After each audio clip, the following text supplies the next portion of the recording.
Ahoj, ja som Kody a dneska si ukážeme, ako jednoducho spraviť z tabletu notebook. Čo budeme potrebovať? To znie ako keby sme to išli uvariť. Budeme potrebovať tablet, USB ROS4, stačí USB ROS2, konektor z micro USB na normálne USB, obyčajnú myšku a klávesnicu. Poprípade púzdro na tablet, v ktorej je klávesnica a k tomu ešte pripojiť tú myšku. Čo treba spraviť na tablete je veľmi jednoduché, stačí otvoriť Google Play. Áno, teraz si určite hovoríte, to je úplne najväčšia kravina, keďže ideš stiahnuť iba nejaký launcher. Áno, to som si hovorila ja. Ale tento launcher premení váš tablet doslova na notebook alebo stolný počítač. A zatiaľ je to iba beta verzia, takže si zoberte, že toto všetko, čo tu funguje, je už beta verzii. Čiže tá aplikácia bude len lepšia. Volá sa to Lena Launcher, inak link na Google Play máte v popisku.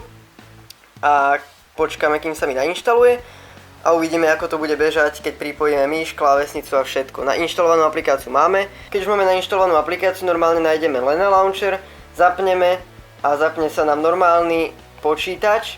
Vlastne ako keby plocha počítača. Takto môžeme zväčšiť, takto zmenšiť, je to lepšie zmenšené, vyzerá to reálnejšie a je to o moc lepšie. Môžete tam mať vyššie otvorených okien a proste máte väčšiu pracovnú plochu. Ešte sa tu dá nastaviť všeličo, napríklad pozadie, čiže pozadie sa môže dať úplne jednoducho, sa môže dať pozadie z Windowsu 10 na tablet a už bude vlastne to pozadie aj tu. Alebo horná lišta, tak to vyzerá krajšie, ale zase zaplňa to tú pracovnú plochu, aj teraz vlastne dole to vyzerá krajšie, ale celkovo to uberá to miesto. No to už je na vás, ak to nastavíte a to som práve nechcel. A my ideme pripojiť k tomu tú klávesnicu a myš, jak to teda bude fungovať s tým. No a teraz tu mám vlastne úplne 100% otvorený normálny YouTube, normálne moje aplikácie, môžem si tu otvoriť aj Twitter, Facebook, úplne čokoľvek.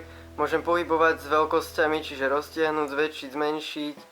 Môžem pohybovať s oknami, teraz sa mi to ťažko vláda, lebo myš mám na zemi na koberci, ale inakšie stránky normálne všetky môžem ovládať, môžem si otvoriť na Google akúkoľvek stránku. Môžem si dať YouTube na full screen, môžem sa tam prihlásiť a môžem si zapať akékoľvek video a všetko vlastne beží normálne ako na počítači. Dokonca ešte mi to hádže aj úplne normálne reklamy. Pokiaľ ti toto video pomohlo, tak budem určite rád, pokiaľ mi hodíš like a to je už odo mňa všetko.